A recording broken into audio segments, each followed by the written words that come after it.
আপনি কি আয়নার সামনে দাঁড়িয়ে নিজের চেহারা, গায়ের রং কিংবা উচ্চতা নিয়ে আফসোস করেন? নিজেকে অন্যের সাথে তুলনা করে ভাবেন, ইস, আমি যদি আরেকটু সুন্দর হতাম। মনে রাখবেন, হীনমন্যতা একটি বিষাক্ত ধারণা, যা আপনার আত্মবিশ্বাসকে কুরে কুরে খায়। কিন্তু পৃথিবী যাদের মনে রেখেছে, তারা কি সবাই দেখতে রাজপুত্র বা রাজকন্যার মতো ছিলেন? একদমই না। উদাহরণ, মহাকবি শেখ সাদী। তার চেহারা খুব একটা সুন্দর ছিল না, কিন্তু তার লেখা গুলিস্তা ও বুস্তা আজও পৃথিবীকে পথ দেখায়।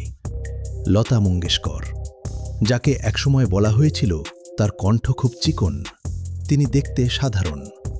আজ তাকে ছাড়া ভারতীয় সঙ্গীতের ইতিহাস অসম্পূর্ণ। তার রূপ নয়, তার কণ্ঠই তাকে ঈশ্বরী করে তুলেছে। নেপোলিয়ন বোনাপার্ট, তিনি উচ্চতায় ছোট ছিলেন, কিন্তু তার রণকৌশলের সামনে পুরো ইউরোপ মাথা নত করেছিল। উচ্চতা নয়, তার সাহস ছিল হিমালয়ের সমান। তৈমুর লং, এক পা খোড়া হওয়া সত্ত্বেও তিনি গড়েছিলেন বিশাল এক সাম্রাজ্য। শারীরিক অক্ষমতা তার জয়ের নেশাকে থামাতে পারেনি। একবার চিন্তা করুন হেলেন কেলারের কথা। তিনি অন্ধ ছিলেন, বধির ছিলেন, এমনকি কথা বলতে পারতেন না। আমরা তো সুস্থ সবল হয়েও অজুহাত খুঁজি, অথচ তিনি এই অন্ধকার জগৎ থেকেই জয় করেছিলেন পৃথিবীকে।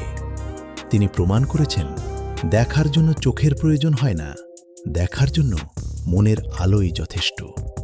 সফলতা আপনার গায়ের রঙে থাকে না, সফলতা থাকে আপনার মস্তিষ্কে এবং আপনার পরিশ্রমে। সৌন্দর্য হারিয়ে যায়, কিন্তু কাজ বেঁচে থাকে শত শত বছর। তাই আয়নায় নিজেকে দেখে ঘৃণা নয়, বরং গর্ব করুন। নিজের সীমাবদ্ধতাকে শক্তিতে রূপান্তর করুন। পৃথিবী আপনার চেহারা দেখতে চায় না, পৃথিবী দেখতে চায় আপনার মেধা আর আপনার সাফল্য। মনে রাখবেন, আপনি যেমন, আপনি সেভাবেই সেরা। আজ থেকেই নিজের উপর বিশ্বাস রাখুন। এই ভিডিওটি যদি আপনার একটুও কাজে লাগে, তবে শেয়ার করুন তাদের সাথে যারা নিজের উপর বিশ্বাস হারিয়ে ফেলেছে। দেখা হবে পরবর্তী ভিডিওতে। ধন্যবাদ।